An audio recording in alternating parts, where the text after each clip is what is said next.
बड़गर तहसील स्थित ग्राम इंगोरिया के नागावाड़ी में रहने वाले ईश्वर पिता भीमगिरी गोस्वामी उम्र 30 वर्ष को इंदौर जिले के गौतमपुरा थाना क्षेत्र अंतर्गत चंबल गांव में घर बुलवाकर महादेवीपुरी विजयपुरी पंकज गोस्वामी ने पैर व सर में 2 गोली मार दी। घायल ईश्वर इंगोरिया ने बताया कि 27 बीघा जमीन पर वह पिछले लगभग 14 सालों से खेती कर रहा है। यह जमीन बेटमा के बोरा समाज के व्यक्ति सहित इंदौर निवासी प्रकाश जैन व राजेंद्र शर्मा के नाम पर है। इन लोगों से ईश्वर का सौदा चल रहा था। घायल ईश्वर ने लोकेंद्र मेहता पर आरोप लगाते हुए कहा कि रविवार दोपहर लोकेंद्र मेहता 3-4 गाड़ियों में अपने लोगों के साथ में मेरे घर पर पहुंचा। उसे जमीन का सौदा करने के लिए धमकाया गया। मेहता के साथ आए पंकज गोस्वामी ने ईश्वर को रात के समय चंबल गांव स्थित अपने नाना महादेवपुरी के घर बातचीत करने के लिए बुलवाया था। रात में ईश्वर अपने 4 दोस्तों के साथ चंबल गांव पहुंचा। इस दौरान जमीन के सौदे को लेकर विवाद हो गया। घायल ने बताया कि उसके पैर व सर में 2 गोली मारी गई है। इसके बाद साथी उसे लेकर उज्जैन के निजी अस्पताल पहुंचे। पैर में लगी गोली आर पार निकल गई। सर में लगी गोली खोपड़ी को छूकर बाहर आ गई। फिलहाल उसका इलाज जारी है। हालांकि रात में ही गौतमपुरा पुलिस ने प्रकरण दर्ज कर लिया था। ईश्वर के साथियों ने गोली का खाली राउंड भी पुलिस के सुपुर्द कर दिया। इधर लोकेंद्र मेहता से जब फोन पर चर्चा की गई तो उन्होंने कहा कि इस मामले में मेरा कोई लेना देना नहीं है। बता दें कि लोकेंद्र मेहता ने विगत दिनों हुए विधानसभा चुनाव में भाजपा से नाराज होकर नागदा खाचरोद सीट से निर्दलीय चुनाव भी लड़ा। भैया गोली चलाई, महादेव पूर्व सरपंच था और उनके लड़के थे पंकज गोस्वामी और एक विजय करके उनका कोई नातेदार था। वो 3 व्यक्ति थे। बाप ने गोली चलाई पैर में, महादेव सरपंच ने, और वो पंकज गोस्वामी ने छत पे से गोली मारी सिर पे। हाँ क्या पिस्टल थी या वो नहीं दादा, वो गाड़ी में से वो बारदान भी निकला था वो। हाँ, गाड़ी में से वो निकला। मैंने पुलिस वालों को हैंड ओवर भी कर दिया वो चीज़।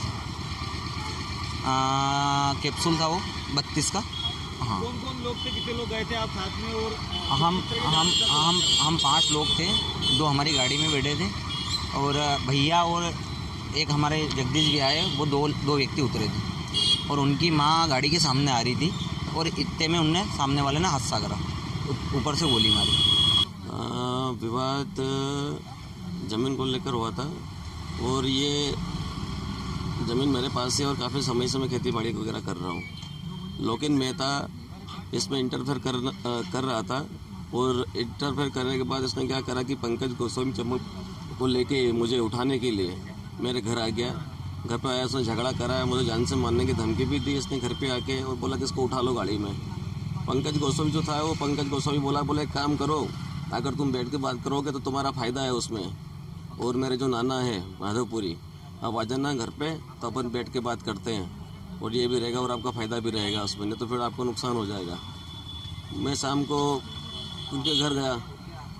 जैसे मैं घर गया उन लोगों ने बात तो नहीं की और पंकज ने जैसे मेरे पास आया उसने सीधे मेरे को गोली मार दी पैर में। जब मैं वहाँ से भगने लगा, गाड़ी में बैठो, उसके पैर है, उसने विजय गोस्वामी ने गोली चला दी तो ये मेरे सिर भी लगी गोली। फिर ये गाड़ी में बैठने के बाद फिर मेरे जो साथ मेरे मित्र थे ये मुझे हॉस्पिटल लेके आ गए सीधा। कहाँ पर आप रहते हैं और ये घटना कहाँ पर हुई? कहाँ ये घटना जो वो गोली का हुआ था ये तो चंबल में हुई थी, महादेवपुरी के घर पे ही।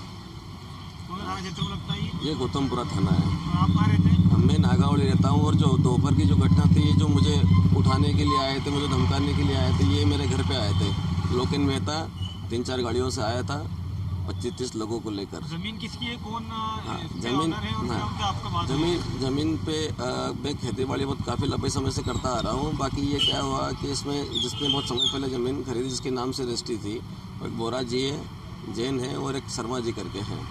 कहाँ के रहने वाले? वो बाहर के रहने वाले बेटमा के हैं और इंदौर के हैं। कितने बीघा जमीन का मामला है? ये 27 बीघा ज़मीन है।